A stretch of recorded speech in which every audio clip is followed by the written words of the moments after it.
Hey guys, kind of glad I brought the camera today because I found this. I was just out for a walk and getting a break from the shop and found kind of this cornucopia here that I wanted to share with you. And then also there's actually an ideal situation here where I'm testing something out. So anyway, let me show you here what I'm talking about. So as far as wild plants and stuff go, there's I forget the name of it. That's a certain kind of thistle there, and those things on the top grow throughout the season, and towards the end of the season you can kind of eat them like the heart of an artichoke. Take all the fuzz off the top and the bottom, has some use to it. And then I think the roots are good too, but we'll go over that a different day. I gotta double check on that one. It's been a while since I messed with that. And let's see, there's blackberry in here. There's all kinds of, that's blackberry. And then what else? There's mugwort, which is what I want to talk about in a second. And then there's kind of curly dock right there.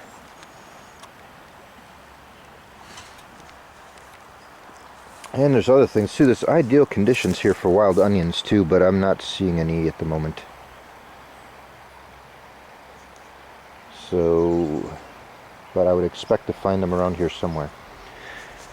Anyway, so what I wanted to share with you today is we're going to talk about mugwort.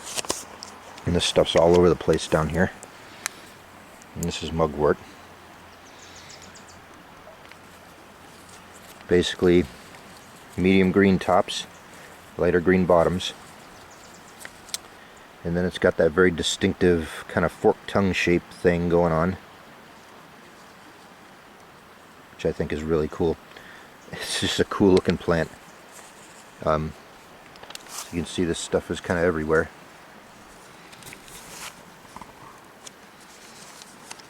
So mugwort. I'll take one of these with me. You get a better look at it.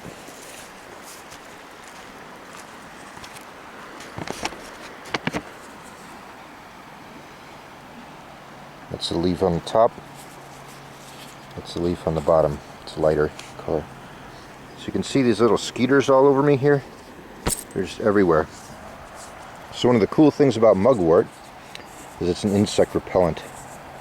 And some people say it doesn't work, other people say it does. So I'm down here by this creek and down in this damp, wet area here, and there's just mosquitoes everywhere, and I'm getting eaten alive. So what I did was I smeared some of this mugwort on my face and on my arms. And how I did that, let me see if I can, I just kind of take this stuff. I don't know if there's a good way to do this. I didn't bring my tripod. And I just, you can smash it up, you can chew it up and make a poultice out of it, whatever you want to do. But just rub that stuff in there. And so I rubbed it on my arms and on my hands and on my neck and face. And these skeeters are flying everywhere. And they're getting all over my shirt. But so far they've been leaving my arms alone. So, which is, and I've used it before and it seems to work for me. The downside of it is, you know, it's not as convenient as a spray. So if you want to get where your shirts and pants are and stuff, you have to take your clothes off, and you know, rubbing it on your shirt isn't going to work too well, I don't think. But so, all right, so my favorite use for mugwort is insect repellent. Is it edible? Yes, to a degree. So I wouldn't eat it like a salad. It's just not kind of my thing. Mugwort's a very fragrant plant and it smells fantastic. I love the smell of it. It's definitely got an herbal smell to it. That's amazing.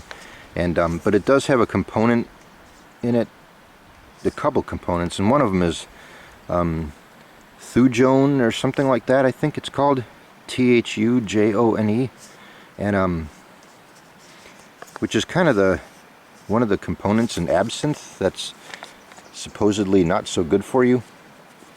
It can be toxic in high levels. However, I remember doing some research on that one time, and it's also that same components found in sage, oregano, some of the junipers and stuff, and also the giant wormwood, which is what's used in absinthe. So I think that the levels aren't that high that we need to sweat it. You know, I wouldn't eat piles of this stuff as a salad, but it's so fragrant and lovely that, let's say I went over there to that creek there and caught myself a trout, right? And then just you know, leave it whole and gut it and stuff the inside with this stuff and just let that fragrance as it cooked permeate the fish. I think that would be really good, and I'd have no problem with that. Another component in it is cineole, I think. Cineole, which is what gives it its scent and fragrance, and that actual compound is used in fragrances and that kind of thing, and flavorings from laboratories and stuff. It's also what gives it its insect repellent properties, and it does have an anti-inflammatory and some say antibacterial properties, so which makes it kind of a good compound for, I don't know if it's a compound, but it makes it a good use for using on skin irritations, you know, scrapes, bruises. The Native Americans used it as an anti-inflammatory for swollen joints and joint issues and stuff like that. So again, you can use it for a insect repellent for mosquitoes mostly, and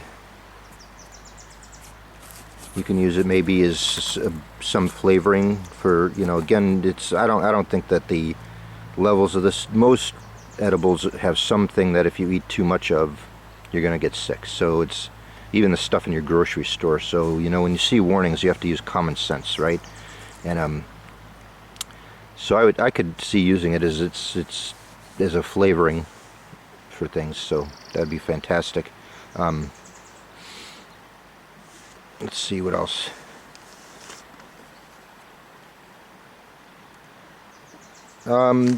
Yeah, I think the other thing that I use it for is I kind of like to use it combined with plantain. I did a video on plantain and use it as a poultice for making skin, you know, it's a natural skin poultice medicine for you know, shallow cuts, abrasions, you know, rashes and that kind of thing. Seems to work fairly well. So yeah, anyway, that's mugwort, and I hope I remembered everything.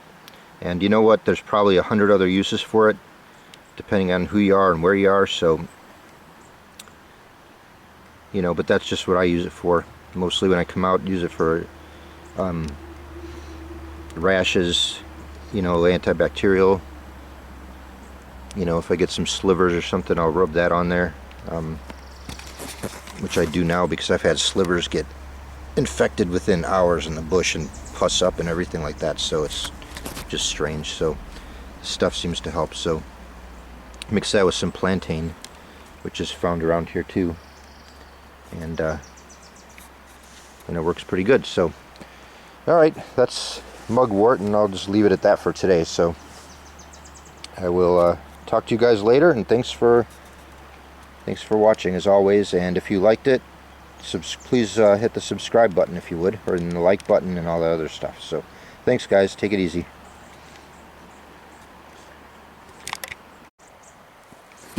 So I wanted to give you guys a quick closer up of this crazy thistle plant.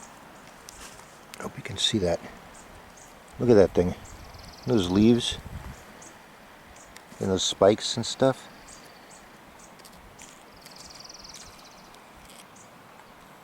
It's like evolution just took hold of this plant and said, you know what, screw you guys, I'm not playing anymore. I'm not messing around.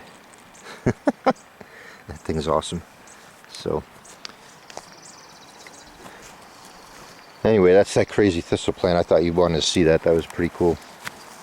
Not too many plants like that around here. So anyway, okay, if I find something else neat, I'll show you. See you guys later. Wanted to give you guys another example here of some mugwort, that the variations you can find. So here's a leaf that's very pronounced in shape, and it's still mugwort. And then you can see on this plant here you have kind of more of the standard shape that I showed you, but also towards the top some of the leaves are just look like normal blades.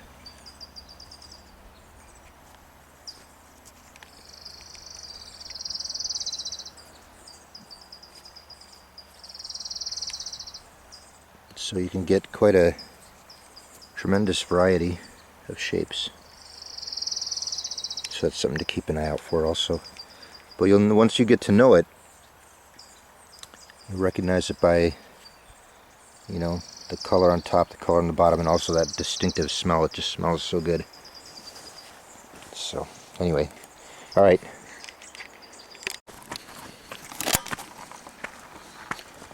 So remember in the plantain video, I showed you that or told you that the plantain like to grow in areas that were kind of disturbed, you know, especially man disturbances, you know, where we come in and, you know, empty lots and that kind of thing. So there's plantain here, and this is huge. Look at the size of that. That's monster plantain. And again, it's got the vertical ribs. Right, this is the narrow leaf plantain, which seems to be a lot more common in my part of California here. But anyway, it's everywhere up here. You can see where there's a spot where man hath tread. That was my ye old English. You can get down here. There's all plantain everywhere. Everywhere you look, it's just covered with it. So it's a good place to find it. And again, mix this with the mugwort, and you got a nice skin poultice. So both are edible, but wouldn't be my mainstay, that's for sure. But along with something, you know, it'll be fine. So. But I like to use this stuff mostly for medicines, the mugwort and this other, and the plantain here. So you can see this stuff is just, you know, when I get down close here, it's just all over the place. So, yep, have at it. It's a good place to look. So, okay, I'll talk to you guys later. So another thing I wanted to mention real quick while I'm out here thinking about gathering it and harvesting, is that I should probably make a separate video on this at some point. Is that, you know, even myself, I probably know maybe 1% of what there is to know. And I think it's imperative that you use all your senses every time you come out and get to know these things intimately, inside and out. Reason being is that, well, for instance, you know, you could read in a book what a plant, you know, all the characteristic features, what it looks like, what it, you know, all the leaf shapes, the way the leaves are attached, you know, compound, pinnate, you know, all these different words, right? And all that's important. It's crucial to learn all that when identifying, or have your book with you. But you know, as you go on, you could even, you know, be apprenticing under somebody, right? You have somebody that knows more, you're out with them. But every time you touch these things, remember how they feel. And every time you see them, remember all the details of what they look like. Every time you smell them, remember the smells. And so on, so that, and if you taste them, remember what they taste like. So that way, If anything ever goes awry, or you make a mistake, you're going to pick it up somewhere. You're going to pick up that mistake. Something's not going to smell right. It'll be a little off. Your memory is going, hey, you know, that's not right. The taste will be off. And then you can exercise caution and be, you know, just tell yourself, hey, you know, it's something's off, so I'm not going to do it. Even though I think this is what it is, it looks like it's what it is, but it doesn't taste right. It doesn't smell right. You know, something like that. The size isn't right or whatever, so you could exercise a due caution. Because there are things that are just so similar out here from one another. And, you know, for instance, there's one plant we have out here that's common here in California. And one of them, you can take the stem and pick it and break it in half, and it smells kind of licoricey to me. Kind of that black licorice smell. And that plant is safe. There's another plant that looks almost identical, and it's a member of the nightshade family, and it's deadly, and it'll kill you within hours. And so that's one of those areas where, you know, just that sense of smell tells you right away which one's which. And you know, and then you can exercise your caution from there if you just want to stay away from that thing altogether, that kind of stuff, or, you know, get to know it intimately before you, you know, make yourself sick. So however, you know, we don't want to be too afraid either. You know, I just figured out I'm at the edge of where a fire came through. I'll show you that in a second. Anyway, must have been the edge of the fire that came, the Igo fire last year. If you want to Google that, fire in Igo, California.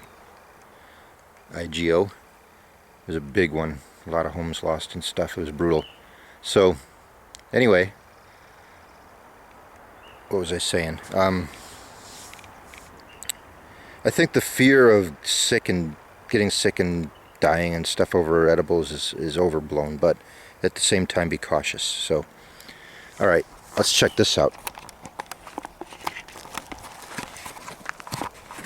So you can see over there, you have nice, regular, healthy oak trees.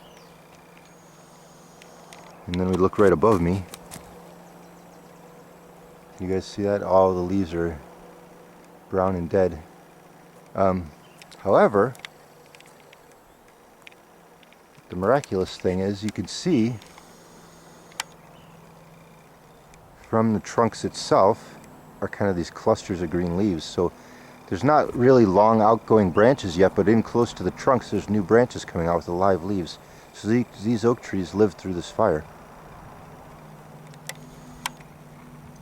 Can you see that? I hope so. See the brown contrasted with the green, the brown dead leaves?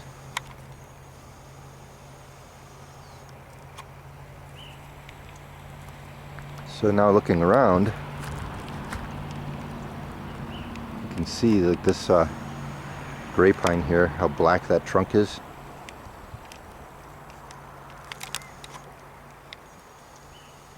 How black that trunk is. So fire came through here last year, and you can see a lot of these trees have brown, but then there's green too, and you know, way over there you can see that there's some trees that weren't touched at all. So this is the edge of it. And on the ground, what would have looked like a moonscape last year is everything recovering. It's just fantastic. So but look at these trees. It'll be interesting to see what all comes back. And but man, look at this recovery. All this green. And I know from personal experience from my law enforcement days being in these fires, wilderness fires, that you come in after the fact and everything is just gray and smoldering and it looks like a moonscape, you know. So this is going to be a fascinating thing that's, I think, a component of bushcraft. Is, you know, coming back to a place like this and seeing the changes over time. See how nature recovers and understanding the ins and outs of how nature works. You know, it's knives and stuff are cool, but you know, there's a whole lot more than that. And another interesting little fact is, see how these piles of rocks. That's mining tailings from the gold miners. They would dredge out here when the river comes through, or creek comes through right over there, Clear Creek.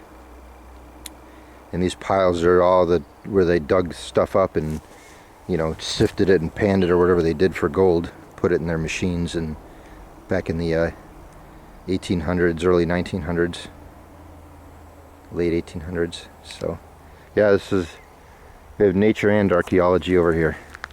So here's another example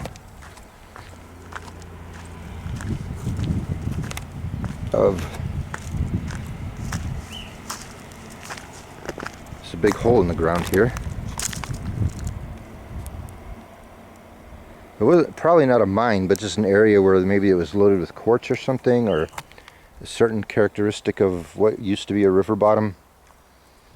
You could see these rocks are kind of characteristic of what's been in water, because they're rounded and things like that. So this is all dug up, so it's man-made, and it's old enough where these oak trees, you know, they gotta be 50 years old, 100 years old, I don't know. Pretty big trees that have grown up in the, you know, where these things were, or where people used to dig. So it's a long time ago, during some part of the California gold rush. So, alright, well anyway, turning out to be quite an interesting outing. Plants and fires and archaeology.